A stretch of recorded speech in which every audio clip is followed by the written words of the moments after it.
how to do a direct blend tree toggle or hue shift, one of the two, however you want to go about it, right? I'm just going to use this for a test avatar, right? We're going to make your whatever you want, your expressions and parameters, right? I'm just going to name it test, right? And then you're going to do the same thing with a animator controller. That's the wrong button. Test, right? We got all my three things here, right? And we're just going to do the hat on and off, and then a hue shift for the hat, right? Basically, we're just going to fill where they go, right? And then we're also going to put the FX layer on the controller, and then here. Then we're going to add our things here, right? So we're going to just name a hat for the on and off, and then hat hue, right? Change this to a bull, right? Once you do that, go to your menu, add it to your menu, right? Hat, toggle, then there, and then here, hue. We're just going to name it hue, even though we know it's for the hat, right? None, and then hat hue, right? Once you do that, double click on your FX layer. It's going to bring up this pretty tab. Go to parameters, right? Hit float, and you're going to have one named FX weight or whatever you want. This is basically the brain for it. Make sure to turn this to 1, right? And then now you can also do it for the hat hue, right? And then again, we're going to do a float for the bull toggle. This is unusual, but trust me, it's how you do it, right? And then you're just going to name it to whatever you named it in your parameters here, right? So I have it exactly how I have it, right? And now what we're going to do is we're going to make a simple toggle, right? Hat on, right? And then we just start recording, find the hat, right?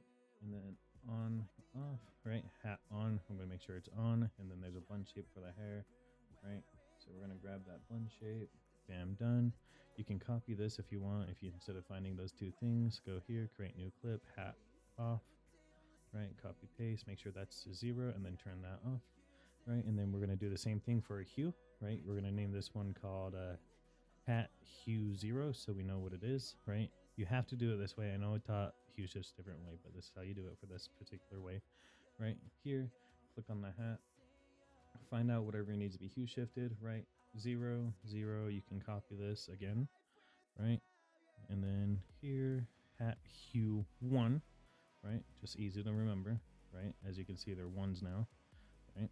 Once you have those animations made, right, as I do here, go back to your animator, go here, delete those, right? Right click from new blend tree, right? Click on it, and then basically what you're going to do is click into it, right here, and then you're going to change the blend type to direct, right? And then you're going to add 2 blend trees, I believe, right? And then you're going to make sure they're set to the proper FX weight, right? That's where you want them.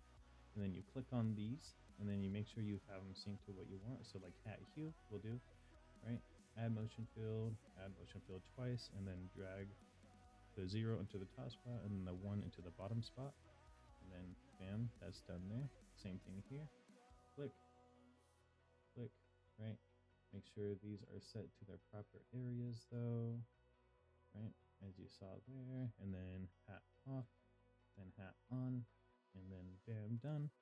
And then I want my hat to be on when I turn it, when I like load the avatar, if that makes sense, right? Once you do that, go to gesture manager, go play mode, let it do its thinking, go here, right?